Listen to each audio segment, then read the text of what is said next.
In the philosophy of history, Hegel refers to Rome as the fate which crushed down the gods and gave birth to a higher spirit which manifested in the Christian religion. Hegel saw Christianity as the absolute religion, as it's in Christianity that God is revealed to be pure spirit.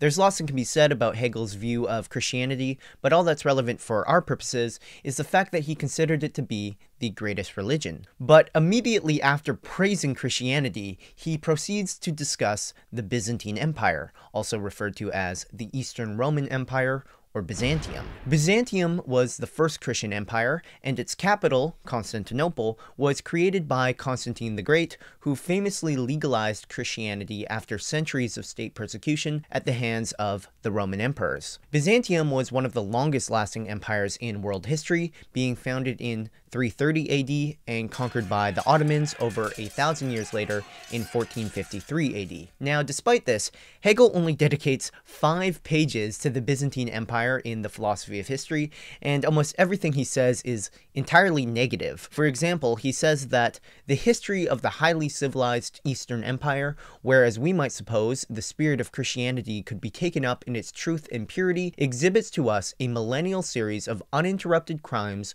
weaknesses, basenesses, and want of principle, a most repulsive and consequently a most uninteresting picture. Hegel goes on to contrast the highly sophisticated culture of the Greeks with the uncivilized barbarians in the West. Now, you may think that Christianity would flourish in the sophisticated culture, but according to Hegel, this wasn't the case. In the online Orthodox Christian community, you often hear about the Byzantine Symphonia, which refers to the symphony between the church and the state that existed in Byzantium. The idea is that the state doesn't control the church, nor does the church control the state, but both are distinct entities that operate together in harmony. But funny enough, according to Hegel, the problem with Byzantium was that the state wasn't Christian enough. The Byzantine Empire is a grand example of how the Christian religion may maintain an abstract character among a cultivated people if the whole organization of the state and of the laws is not reconstructed in harmony with its principle.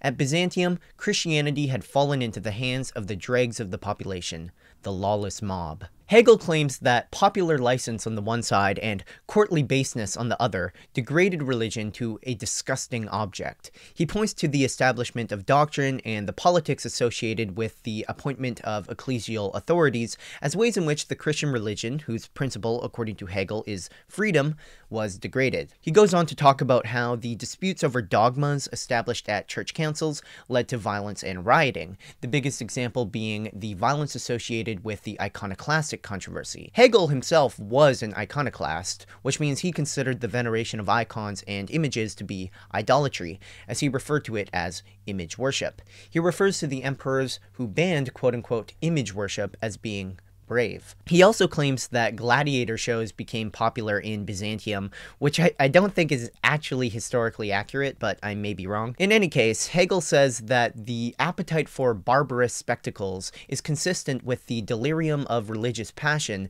that he accuses the Byzantines to have suffered from. Part of this delirium was an alleged blind obedience to the patriarchs and the priesthood, which left the empire sunk in the dream of superstition. Hegel provides us with an image of an empire distracted by passions from within and pressed by barbarians from without, leading to a state of perpetual insecurity. Finally, he'll say that the Byzantine Empire presents a disgusting picture of imbecility, wretched, nay, insane passions stifle the growth of all that is noble in thoughts, deeds, and persons. So yeah, I think it's safe to say that Hegel hated the Byzantine Empire.